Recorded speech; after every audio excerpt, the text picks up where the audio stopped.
ကိုလုပ်ငန်းအတွက်ကိုပိုင် software တစ်ခုတည်တံ့ရေးဖို့စဉ်းစားနေပြီဆိုရင်သိန်းရာချီမကုန်ခင်ဒါလေးကိုအရင်ကြည့်သွားစေချင်ပါတယ် software တစ်ခုအသစ်တည်ဆောက်လိုက်ပြီဆိုတာနဲ့ငွေကုန်တာတွေအပြင်ဘာတွေပါထပ်ပါလာမလဲဆိုတော့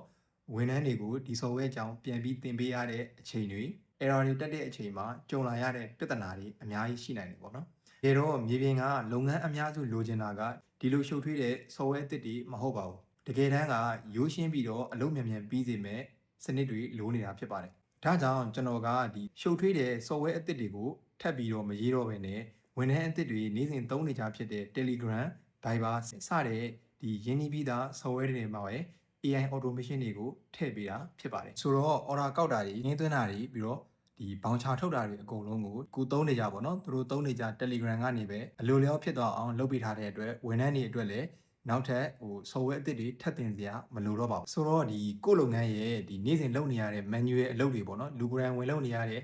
manual အလုပ်တွေကိုဝန်ထမ်းတွေသုံးနေကြဖြစ်တဲ့ဒီ Telegram တွေကနေပဲဘယ်လိုအလိုလျောက်လုပ်လို့ရမလဲဆိုတာလေ့လာခြင်းနဲ့ဆိုရင်တော့ဒီကျွန်တော်တို့ bio က Telegram link ထဲမှာကျွန်တော်တို့မိနစ်30စာအခမဲ့ free audit ယူပြီးတော့ကျွန်တော်တို့လာရောက်ဆွေးနွေးလို့ရပါတယ်